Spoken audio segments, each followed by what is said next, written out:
Analisa Falas. Analisa Falas.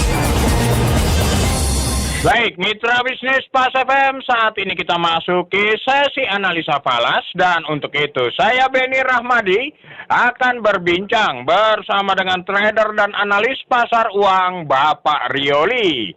Selamat sore Pak Rio. Selamat sore Mas Benny. Oke, baik Pak Rio. Beberapa data ekonomi Amerika Serikat yang diumumkan pada pekan lalu membuat market global membacanya akan memberikan sinyal dovish dari para petinggi The Fed. Nah, menurut Bapak apakah memang seperti itu atau ada hal lain yang Bapak lihat Pak terkait dengan sinyal-sinyal dovish ataupun hawkish dari The Fed ini Pak? Ya, baik. Kalau kita bicara dovish atau hawkish dari The Fed, saya pikir memang The Fed sudah cukup lama memiliki nuansa cenderung dovish. Ya, itu disebabkan yang juga sering kita bahas, Mas Benny, bahwa dengan laju inflasi yang sedikit sudah agak melandai, ya sekarang bermain di angka 3%, saya kira sangat wajar The Fed cenderung mengarah kepada dovish.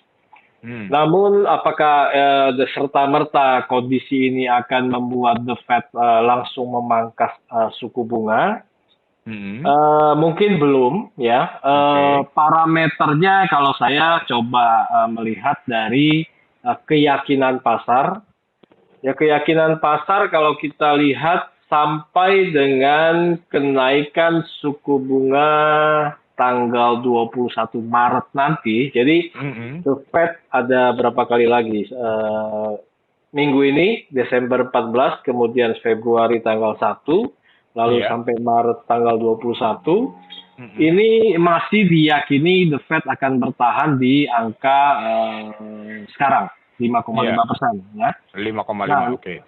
Ya, namun di sisi yang lain dari voting atau keyakinan yang ada sudah memang sedikit bergeser, ya, dari yang tadinya 5,5 sudah ada yang meyakini menjadi 5,25. Itu angkanya kurang lebih tingkat votingnya, surveinya adalah 41,5%. Berbanding yang meyakini suku bunga tetap sampai 21 Maret itu 55,2%. Nah, artinya apa? Artinya mungkin yang pasti adalah kemungkinan The Fed untuk menaikkan lagi sepertinya menjadi kecil kemungkinan. Nah, tinggal pilihannya dua, apakah dia bertahan atau memangkas suku bunganya. Nah, ini saya kira masih sangat tergantung kepada data-data susulan yang akan berjalan nanti. Misalnya di minggu ini itu ada CPI, ya, ada data inflasi. Kembali kita akan melihat apakah mampu beranjak atau sedikit turun lagi dari angka sekitar 3, sekian persen sampai 3% ini sekarang, ya. Nah, kalau ini cenderung ada penurunan lagi, maka saya pikir kemungkinan The Fed lebih cepat untuk memangkas suku bunga itu akan lebih besar kemungkinannya. Namun sebaliknya, jika mungkin masih tinggi, kalau kita lihat dari konsensus atau forecast CPI, kelihatannya minggu ini diyakini ada kecenderungan kenaikan.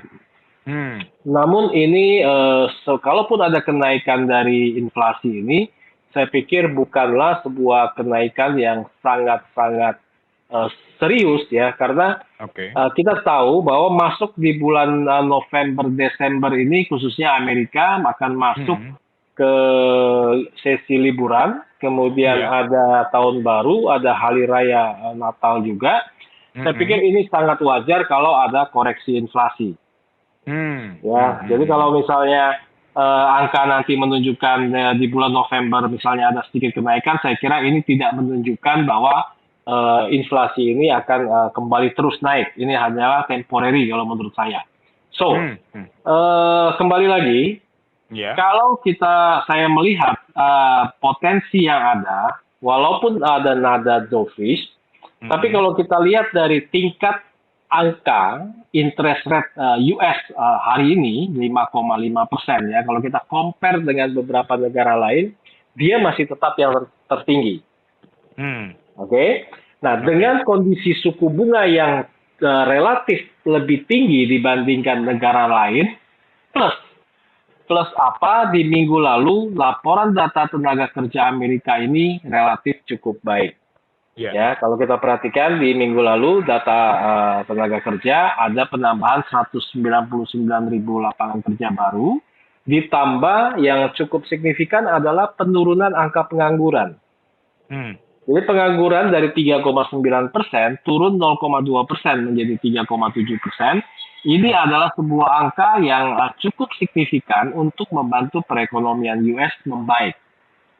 Nah, jadi dari dua kondisi tersebut, satu dengan suku bunga yang relatif masih tinggi di compare dengan beberapa negara, ditambah pasar lapangan kerja yang membaik, maka saya cenderung melihat potensi US dollar ini untuk menguat ke depannya.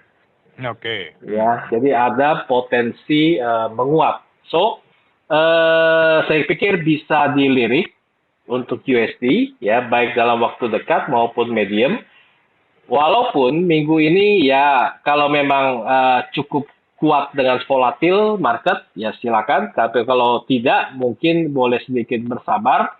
Karena minggu ini ada 3 data penting yang saya yakin akan menggerakkan USD secara volatile.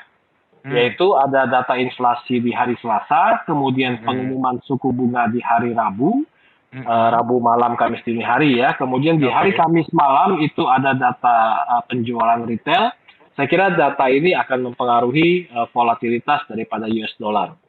Namun kalau bicara fundamental yang lebih long term atau medium term, saya lebih melihat ada potensi penguatan US dollar. Jadi silakan dikaitkan dengan apa yang mungkin mitra bisnis selama ini jalankan strateginya, terutama terkait dengan technical analysis ataupun apa yang sering digunakan ya. Nah, kalau memang selaras dengan penguatan US dollar, saya kira bisa dimanfaatkan. Saya pikir itu. Oke. Baik, Pak. Apakah saya bisa berasumsi dalam hal ini sampai dengan hari Selasa malam jam 20.30 di mana data penting pertama CPI akan diumumkan, paling tidak dolar indeks masih akan bergerak sideways di levelan 103 ini, Pak? Ya, saya kira bisa sideways di 103, sekarang di 104.0 something ya. Saya pikir dengan adanya koreksi sedikit sekarang, saya pikir kalau dia masuk ke level 103 lagi, saya mungkin bisa sedikit menyarankan untuk mengambil reversalnya atau mengambil posisi buy-nya. Oke. Ya. Baik, untuk pairing mata uang apa nih Pak? Dolar dengan apa Pak? Kalau menurut Bapak yang paling prefer? Ya, kalau saya lebih prefer adalah melawan Japanese Yen. Oke. Ya, kenapa Japanese Yen? Kalau kita lihat di minggu lalu di luar perhitungan ya, GDP Jepang itu turun cukup signifikan dari sebelumnya 0,9% menjadi minus 0,7% di per kuarternya ya. Nah, artinya kondisi perekonomian Jepang mungkin kurang begitu baik, ditambah memang secara suku bunga juga tidak menarik, ya, masih minus sampai dengan hari ini. Plus kita juga tahu bahwa yen Jepang atau mata uang Jepang ini cenderung dijadikan sebagai lindung nilai atau safe haven untuk kondisi tertentu ya. Misalnya kemarin sempat ada sedikit gejolak di Timur Tengah, itu mau menyebabkan dolar yennya cenderung sedikit menguat. Namun setelah itu reda, kita melihat lagi bagaimana yen Jepang ini kembali melemah lagi, termasuk juga hari ini. Ya, nah, artinya dalam kondisi-kondisi yang kita kaitkan tadi dengan GDP yang tidak begitu bagus, kondisi geopolitik yang tenang, ya, kemudian suku bunga yang masih minus, saya pikir potensi Japanese Yen untuk mungkin jatuh atau terkoreksi ini cukup besar, sehingga mungkin buy USD JPY itu juga bisa menjadi pilihan selain dolar Australia itu bisa juga dilirik masih ya karena untuk GDP-nya kita lihat di minggu lalu juga cukup bagus dan di minggu ini khususnya untuk Australia dan Japanese yen itu tidak ada rilis data yang mungkin akan menyebabkan sebuah gejolak gerakan harga ya karena minggu ini sedikit saya sampaikan data yang mungkin ditunggu dan penting. Itu di USD ada CPI, kemudian suku bunga dan penjualan retail, kemudian untuk sterling itu ada GDP dengan suku bunga, lalu untuk dolar New Zealand itu ada laporan GDP juga, kemudian Swiss franc itu ada suku bunga, kemudian Eropa juga ada suku bunga. Artinya beberapa mata uang saya sebut itu mungkin akan terjadi sebuah volatilitas harga pada saat pengumuman ya. Nah. Khusus yang saya sebutkan tadi untuk dolar Australia dengan Japanese yen itu tidak ada report atau rilis data minggu ini. Mungkin kalau kita sudah pegang sebuah arah, ini bisa dijadikan pegangan untuk kita bagaimana action di market di minggu ini. Oke.